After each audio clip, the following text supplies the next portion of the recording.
See, nobody wins when the family feuds.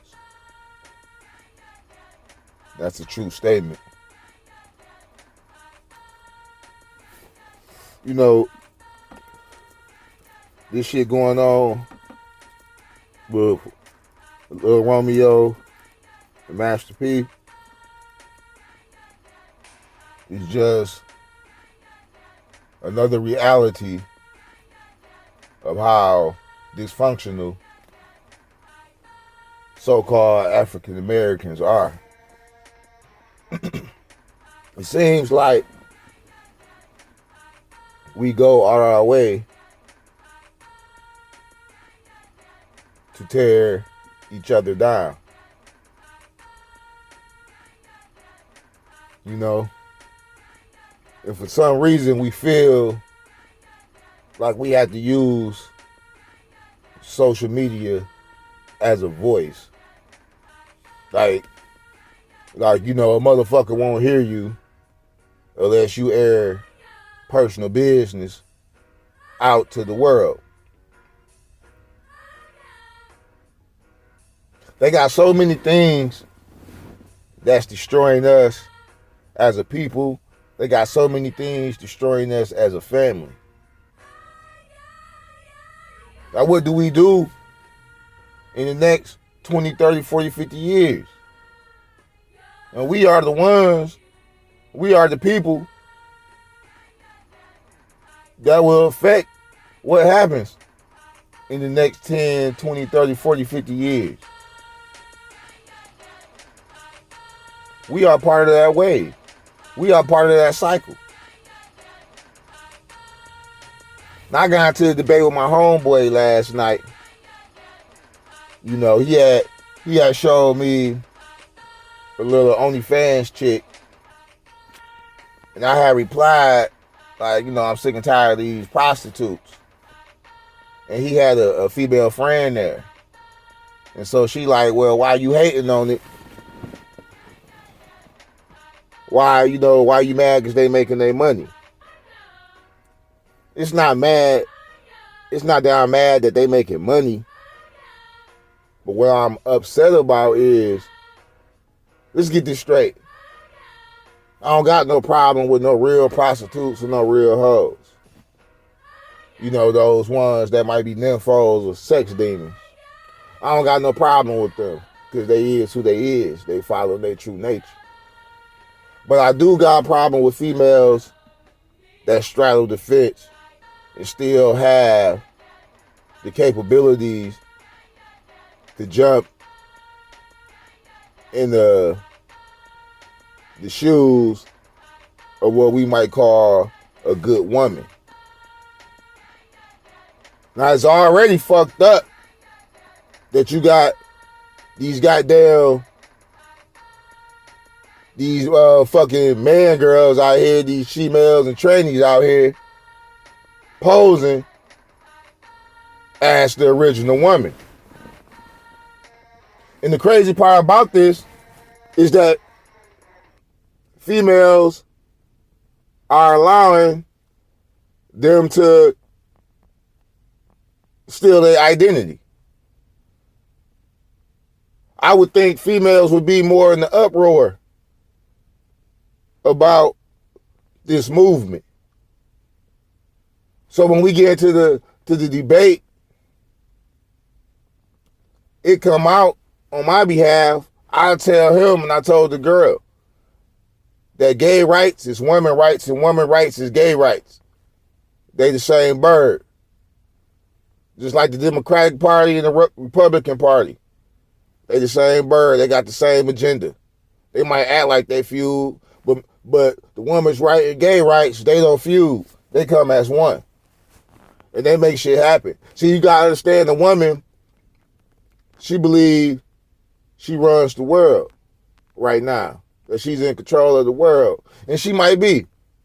But one thing, in one way, she might be right and have taken it, if that's the case, is through the pen. The pen is mightier than the sword. So through petitions, writing up shit, the woman has gained certain controls. She has invaded certain industries that was once dominated by men. And so we also get into, in this debate that me and my mans was having, like, when did the nigga, talking about the real nigga, the nigga, that nigga, when did he come about and when did the bitch come about? So we kind of pretty much figured out that the nigga, he always been around. The nigga was the motherfucker. He was the motherfucker that the white man had fucking his own mama. The nigga. Who later turned into the real nigga. Now we also both agreed that this nigga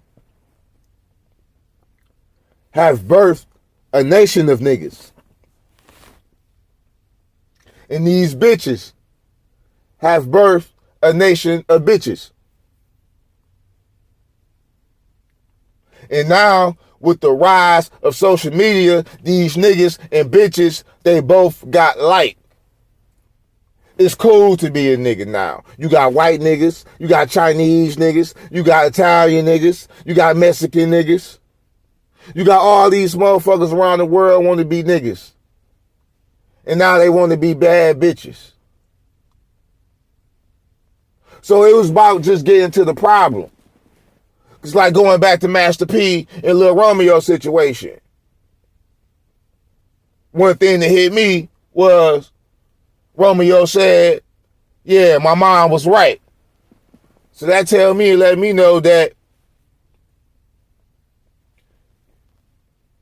y'all been speaking on this man behind closed doors in a foul negative way.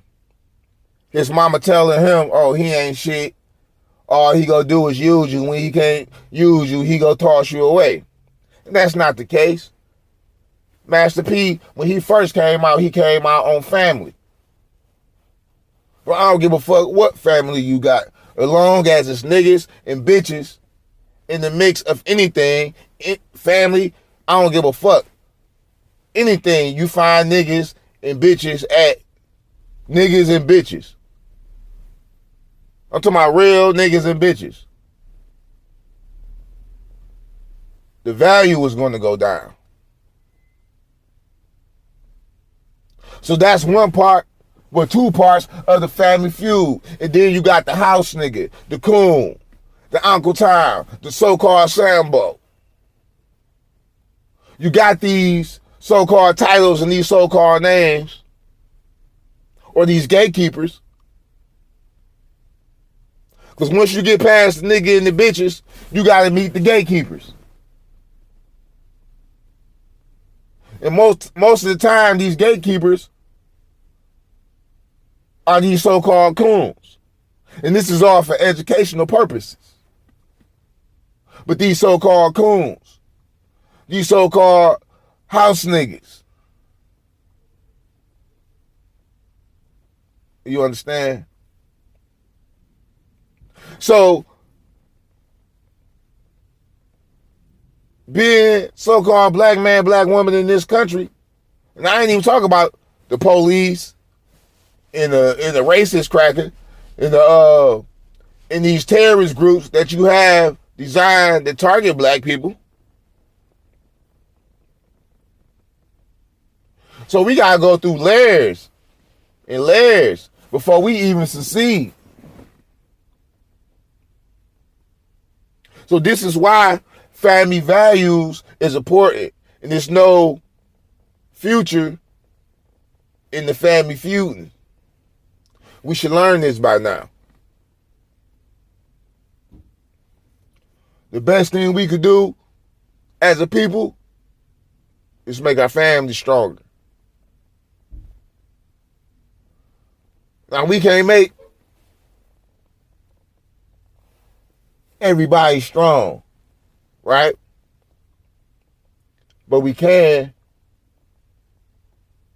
help make our individual family strong. That's our problem. We not pushing and promoting strong families. We don't look at having a strong family as a product anymore. And that's what kept us alive. This is why we're able to win right now, because we're still standing on the backs and the shoulders of the past of strong families. Because if you had those strong families in the past, you wouldn't even have what we have today.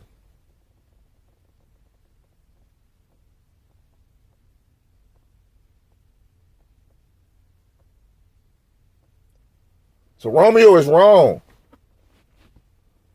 for bringing this to the people. You understand? Because it could have really had an avalanche effect. But since we are seeing Romeo grow up, and the type of man we believe Master P is, we don't see him getting down like that. We just don't see him getting down like that. But say if we did see him getting down like that, so that's another legacy going down the drain. It's a chance to break the generational curse. That generational curse is real. Generational wealth is real. But generational wealth won't be had by your immediate family. Generational wealth goes for a future family. Family members that you won't even see. Grandkids you won't even see because you would be long and gone dead. That's real generational wealth.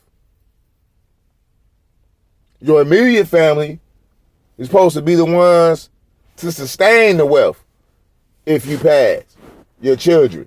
If you got some siblings that's still alive. You know what I'm saying? If you pass before they do. But you then accumulated money like Nipsey.